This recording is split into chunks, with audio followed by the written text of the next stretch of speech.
Popular front of India அமைப்பு நாட்டையே சீர்குலைப்பதாக governor Ravi குற்றம் சாட்டினார். இந்த இயக்கம் பயங்கரவாத இயக்கங்களுக்கு உதவி வருகிறது.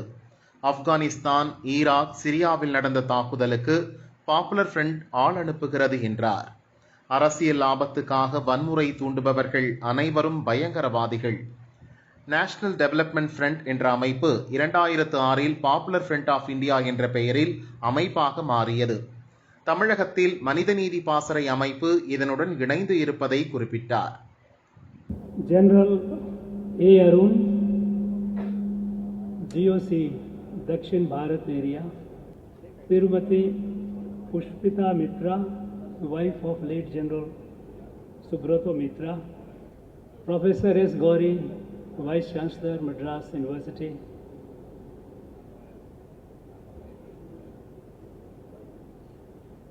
Principal of this college, Principal Secretary to Governor,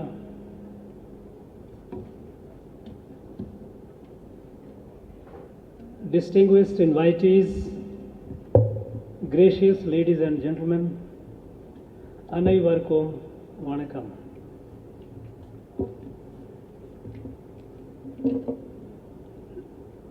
I have the privilege to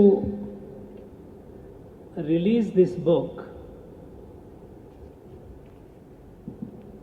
Advance copy of it was given to me to familiarize myself with this,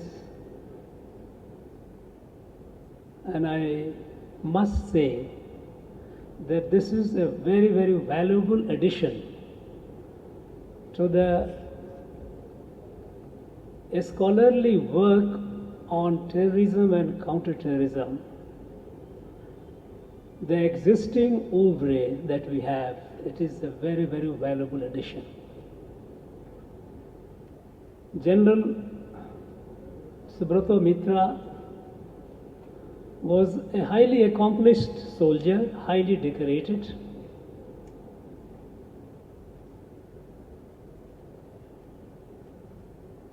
Having served in and carried on a wide range of responsibilities, be it on the external front with Pakistan and China, be it in the internal security scenario, the terrorism in Jammu and Kashmir and Northeast.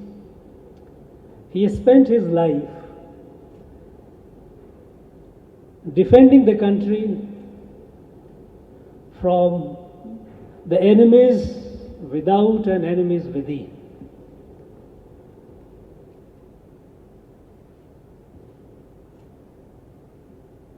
Now, this is something which every soldier in his lifetime does.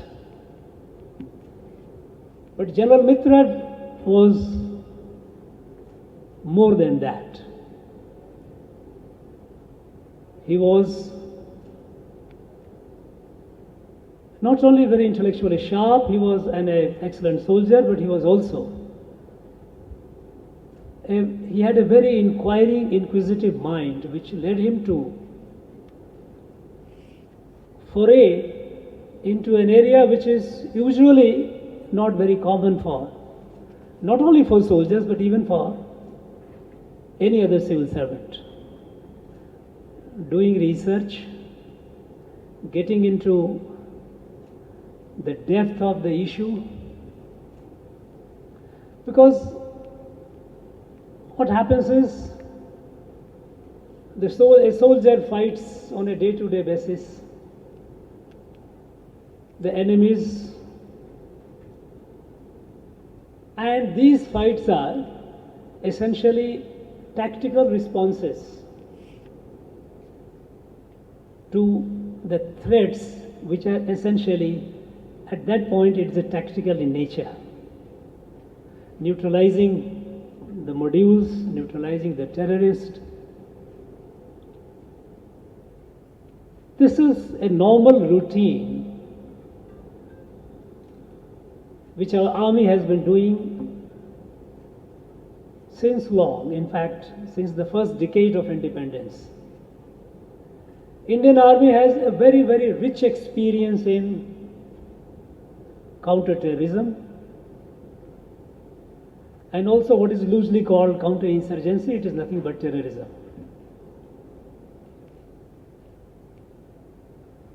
But we don't have many scholarly work which goes into a strategic dimension of it.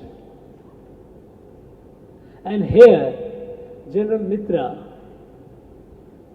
stands apart, that besides dealing with the problem, dealing with the threats on a day-to-day basis, he also went deep into understanding the larger causes and unseen consequences of terrorism. So this work that he has produced is a seminal work and a very, very valuable addition to the available literature on counterinsurgency and terrorism.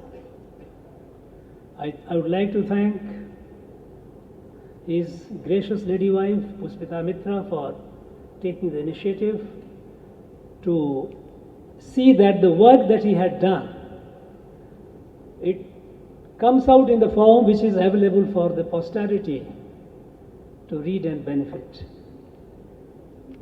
Thank you ma'am very much for that.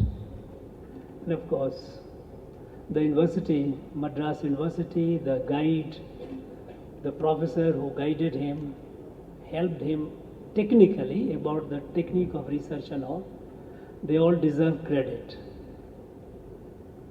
Friends, terrorism is something this country has lived with since independence. You know, the first set of terrorist attacks that happened in this country was, the area affected was Bengal and Assam in 1948 to 1952 almost, when the Revolutionary Communist Party of India, inspired by the success of Mao's PLA in China. You know, most of the terrorism, by and large, all the acts of terrorism that we have had in the country, we have faced, these are inspired, instigated, and many a times abated by the foreign sources. A number of countries have played this game on India, this bloody game on India. In 1948, it was the Revolutionary Communist Party of India. A series of killings, high-profile killings, happened in Bengal and Assam. By the time, it didn't have a long shelf-life. It was, our security forces were able to suppress and control them. Then the Nagas in the Naga hills of Northeast, they began. Now what RCPI did, subsequently it started mutating. It became various variant Naxalite attack, a movement that happened in North Bengal, then it came to South Bengal, it came to today Jharkhand, it came to, spread to then Madhya Pradesh, now Chhattisgarh. And there was a nucleus of it from Telangana, part of the then Andhra. And they were waging acts of terrorism in different parts of the country. That was one strain, largely inspired by China.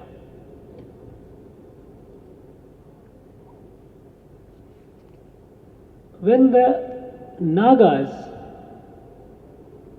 in the Naga Hill district of Assam, they agitated and they took up violence, they resorted to acts of random acts of terrorism. Again, army had to deal with them, and they dealt with them very efficiently. And when sensible Naga leadership, they realized the futility of terrorism, the violence, and they got together, talked with the government of India and settled the issue, Naga political issue, with the creation of Nagaland state. Nagaland state with a special power under Article 371A of the Indian Constitution. Actually, Nagas never asked for independence. When the British were going to partition this country, and they had decided to create Pakistan in collusion with Muslim League, they wanted to put the entire northeast India with Pakistan. And that was their design, to club the northeast India with Pakistan. And there was a strong resistance in the northeast beyond Bengal.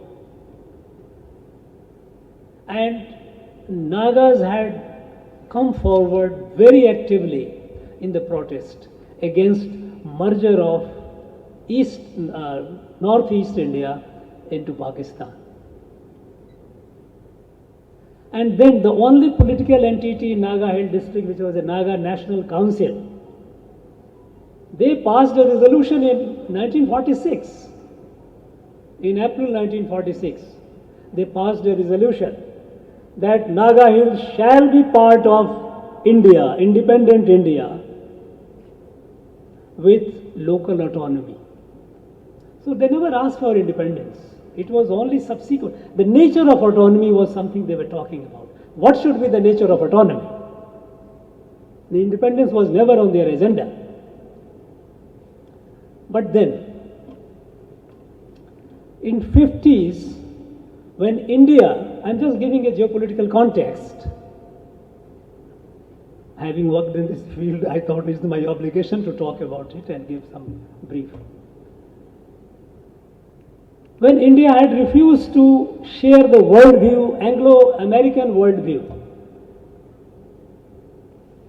and that they didn't like it. US and Britain, they didn't like this. At the time, rise of China, communist China, they were concerned, a spread of communism. Burma was already in turmoil. The Burmese Communist Party was a revolutionary and armed group perpetrating terror in Burma. In that backdrop, when the Nagas settled the issue with the government of India, at that time they instigated. The American and British intelligence agencies, they got together and they instigated the Nagas, those who were not falling in line. Fizo was rescued, taken to Britain by the British intelligence, given British citizenship so that India could not ask for their extradition and all those. And from there they started instigating it. And in that, in their enterprise to create, their whole design was to create an independent. They had the crown colony concept, which they had worked on, but they found it not politically feasible, economically not feasible, so they had dropped it. They wanted to revive it, to create a separate country of the northeast India and upland of Burma. They had called it crown colony in the past, but then they started working on it. And then they took the help of American Baptist Church and Anglican Church. It was not something new. British, all through the colonization, they took the help of Anglican Church to promote, to make their empire durable. The British Parliament had passed an act in 1813, what is called India Charter Act 1813. Under that act, the British Parliament made it mandatory for the East India Company that for what they say, religious and moral redemption of India. They thought that other than gospel there is no religion, it was all darkness. So they have to be evangelized, they have to be brought to the gospel. So that was here there was a convergence of state power and the power of the Anglican Church. And after the British left India, again there was a convergence of interest, and when the Naga insurgency started dwindling down, Fizo was taken to Britain, given British citizenship, and then they got into it. They wanted to contain communism, they wanted to create a territory which would be Christian territory.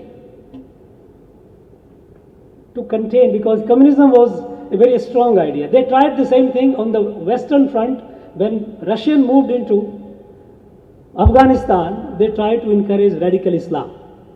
Islam to contain the growth of communist Russia, Soviet, and here to create a Christian territory to contain the rise of and spread of the Maoist communism. And then this area went up in violence.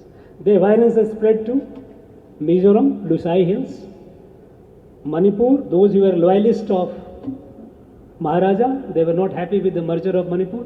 They also, China started hosting them. Pakistan started colluding them. Bangladesh was liberated with our blood and sweat, but soon Mujib died, and Bangladesh again became, the power went back to those guys, those who were pro-Pakistan elements. So it started, Assam, Ulfa started, then everyone started. It was a free-for-all. In 80s, Khalistan, Bangladesh, liberation of Bangladesh was not liked by the Americans, was certainly a very, very, very, very painful sore for the Pakistanis. They wanted to seek revenge. And they got into the act of encouraging this, all kinds of, and including Khalistan. So the Khalistan thing started erupting. So 80s we found entire northeast up, Khalistan and Maoist in a significant part of the country. Terrorism all over. Later, by the end of 1980s, Kashmir, Jammu and Kashmir.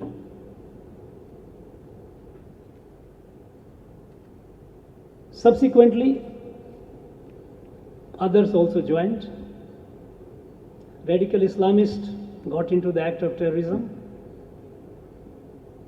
And this country has been battling with this menace all these years. When I joined the security establishment in the government of India in 1990,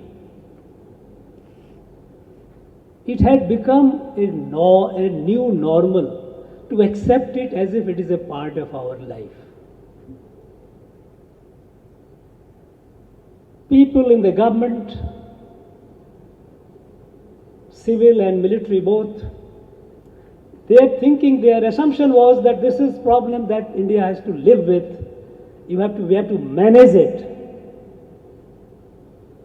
It is near impossible to resolve it because problem was so complex. I had a different view. I used to feel very upset over this attitude, that how could we have such an attitude that yes, terrorism, because there is no people, we started, in fact, also in this all through the period, our counter-terrorism model was essentially British model, with what they did in Malaysia. We did not develop our own lexicon. We did not develop our own strategy. What British did in Malaysia, that was the model that became our model that we started working in our areas. As a result, we call militants, we call insurgents, we call terrorists. They're all terrorists. Use of violence as a political resource is an act of terrorism. There shouldn't be any confusion about it. Whether it is a Maoist, whether it is a Kashmir, whether it is a Northeast. Any entity in this country uses violence as a political resource, it is an act of terrorism. It is to overawe the state and demoralize the population. This is terrorism, as simple as that. But we kept behind the finer, as the British and American scholars studied insurgency, militancy, terrorism, as if there are different. No, there is no difference at all. They are one and the same. They are different faces of one and the same threat. So let us not have a confusion. The problem was we didn't. It was perhaps lack of our security scholarship that we did not differentiate, did not look into it. We kept borrowing. Global war on terror. After America was attacked, everyone started talking about terrorism. No, we have been dealing with it all through. Now, what is the present scenario? In the present scenario, the government, after Prime Minister came in 2014, certain basic decisions were taken. Number one, zero tolerance to use of violence as a political resource.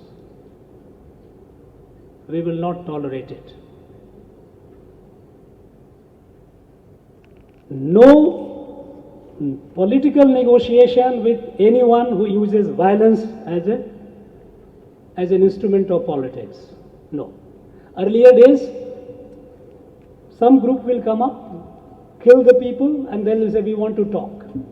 And government used to say, okay, let us come and talk.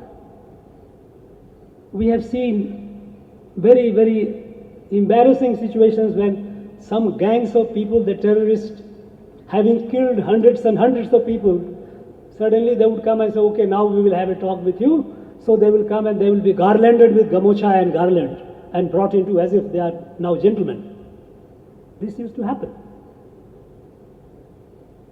No, after 2014, we have not held any political talk with any armed group. Surrender, rehabilitation. That's all. Subject to you are not having committed a heinous crime. The policy is very clear. Zero tolerance to violence as a political resource. Second, terrorism is no longer a low-cost option. Earlier, our parliament was attacked. Imagine, our parliament, the most sacred institution of democracy in this country, was attacked. Thanks to our security force personnel, the parliament was in session. The whole leadership was there. And these terrorists barged into. Thanks to the security forces, they neutralized them. Otherwise, it would have been disastrous. But then, what did we do? We did some movement. We did feel angry, but there was no response. 2008, 26/11 happened. Mumbai was attacked. For 52 hours, the whole country kept watching on the TV a handful, less than 10 terrorists coming and humiliating this whole great nation. But what was the response? Within less than a year, our leadership had a meeting with Pakistan leadership, and Sharm el-Sheikh we signed an agreement, a kind of a joint statement, where we said both countries are victims of terrorism. Now compare it with Pulwama. Pulwama happened. We lost some Jawans, but we hit them back, right inside, in the belly, nearly 250 kilometers inside. When some terrorists in Manipur, they killed 14 of our soldiers, we hit them back in Myanmar. Surgical strike. Terrorism is no longer a low-cost option. If you do it, you will get it. And the message has gone well. For last several years, the country is witnessing a peaceful environment. Northeast is absolutely peaceful. There was a time, 10 years, 12 years back, we used to lose 2,000 people every year, 300 to 400 security force personnel. We have lost many of our Jawan, many of our soldiers, many of our officers. Today, nothing. Everyone talking about development, peace, everything fine. Because the first terrorist attack that happened in 2014 after this government came was in November 2014 when about almost 70 Adivasis were butchered by some terrorists. It's okay, we'll chase them, we'll get them. Let us see where they are. No question of talk. Many people have started, let us call them, you know. Zero tolerance, we will deal with them, neutralize them to the last man. And terrorism is not a low-cost option. We will make those who perpetrate terror, we will make them pay for it. We didn't talk to Pakistan all these years. There were so many votaries, so many people have started talking about, why not let us talk? No. What is there to talk? And the message has gone down. Article 370. Unnecessary. Creating the source of all problem in Jammu and Kashmir. Abolished. Surgical strike on the land, surgical strike in the politico-administrative arrangement. Kashmir today, this year, it has the largest ever number of tourists. Never before, even pre-insurgency time, there were never so many tourists who have gone over there. The country with a resolve is dealing with it. And I am sure, with this determination, with this clarity, and with this strategic vision, when we are moving forward, there will be problems. When we are celebrating the 75 years of Azadi Ka Amrit Mahotsav, and we have entered the 25 years, next 25, the quarter century of Amrit Kal, to take India to the world leadership, there will be problems. There are adversaries. They will try to create a problem with it. And the next problem that we are likely to face is essentially in terms of civil unrest. And here, there will be some other attempts, but mostly it will be civil unrest. They will try to create instability, disrupt the social harmony. And here, currently, is the Popular Front of India. This is a very, very dangerous organization. This is Hydra-headed today. It has more than 16 fronts. You know, there is mask. It will put up mask of human rights. It puts up mask of rehabilitation. It puts up mask of being a student, organization of this student group, union. It takes up the form of a political party. But essentially, its whole aim is to destabilize this country from within. And they are the one who have been at the front of sending these fighters to Afghanistan, fighters to Iraq and Syria. They were all PFI people. Today, they put up and unfortunately there are some political parties also who are now supporting them for their own political vested interest. This is a threat that we need to be very, very careful about. The country is capable of dealing with them. If they try to distract the attention of the government from the target, they are mistaken. They will be disappointed. They will be dealt with. The Indian Army, Indian security forces are capable of dealing with them.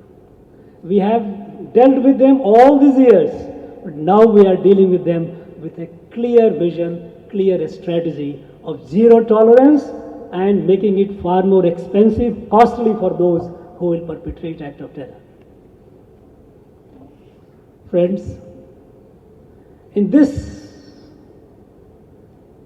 domain, the work of General Subrata Mitra is very, very helpful And I suggest, as General Arun said, that people of varied interest should read it.